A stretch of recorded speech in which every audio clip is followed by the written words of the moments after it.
waxaa la yidhi maalmaha adag waxa ay sameeyaan qof adag oo aanan u jebin dabaylaha isdaba joogga ah ee nolosha. Waxa uu ku dhashay guri sabool ah. maantana muuqaalkeena waxa uu ku saabsan yahay ciyaartooyga reer Portugal ee Cristiano Ronaldo. magacaygu waa Cabdiraxmaan Siciid, halkanina waa kanaalka Eliiska Dunida. ku soo dhowaada muuqaalkeena maanta.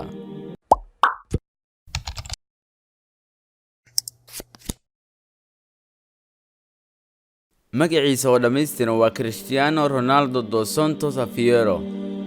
ciyaaryahankan waxa uu dhashay 5 bisha February ee sanadii 1985. waxaana ku dhashay magaalada Madeira ee dalka Portugal. magaca Ronaldo waxa uu ku yimi aabihii ayaa jeclaa isla markaasna taageero u ahaa madaxweynihii iyo aktarkii hore ee dalkaasi Mareykanka oo lagu magacaabi jiray Ronald Reagan. Ronaldo waxaa la dhashay wiil lagu magacaabo Hugo iyo 2 gabdhood oo lagu kala magacaabo Elma iyo Liliana Kajia.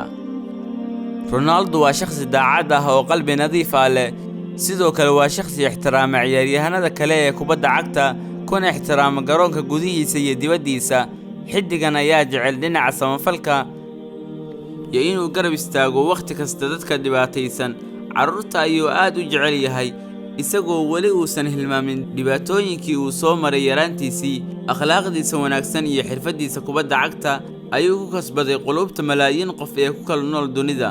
Ronaldo waa ciyaaryahanka loogu jecel yahay waqti xaadirkan wadamada muslimiinta, taasi oo ay sabab u tahay akhlaaqdiisa iyo ixtiraamka uu ixtiraamo islaamka, iyadoo ay waqti xaadirkan reer galbeedku ay ka aaminsan yihiin muslimiintu inay yihiin argagixiso, meel walbana lagu faafinayo dacayada muslimiinta. hase ahaatee arrintaasi kama hor istaagin inuu caawiyo muslimiinta fuqarada ah. sidoo kale waxa uu kaalmo joogto ah u fidiyaa walaalaheena Falastiiniyiinta iyo Suuriyiinta, iyo sida weyn uu u caawiyo carruurta ku kala nool daafaha dunida. caawimaadkiisii ugu weynaa ee ku aadanaa muslimiinta dhibaataysan isla markaasna ay taariikhdu xusi doonto waxaa ka mid ah bishii November ee sanadii 2012 waxa uu ku caawiyay jaayisidiisii kabta dahabiga ahayd ee uu ku guuleystay sanadii 2011, taasi oo qiimaheedu gaarayay 1.5 milyan euro, iyadoo uu bixiyay si wax loogu qabto iskuulada muslimiinta ee ku yaala magaalada Gaza.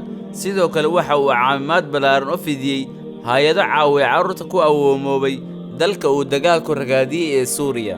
shirkad telefoonno oo ku taal dalka Sacuudi Arabiya ayaa Cristiano Ronaldo waxay hadiyad ahaan u siiyeen musxafka Quraanka Kariimka ah oo ku turjuman luqadiisa Portugal si uu u fahmo Quraanka Kariimka iyo micnihiisa. ciyaaryahanka Ronaldo ma isticmaalo khamri, sidoo kale jirkiisa waxba kuma sawiro, mana samaysto tattoo ama shaabad, maadaama uu sanad waliba dhiigiisa ugu deeqo dadyowga u baahan.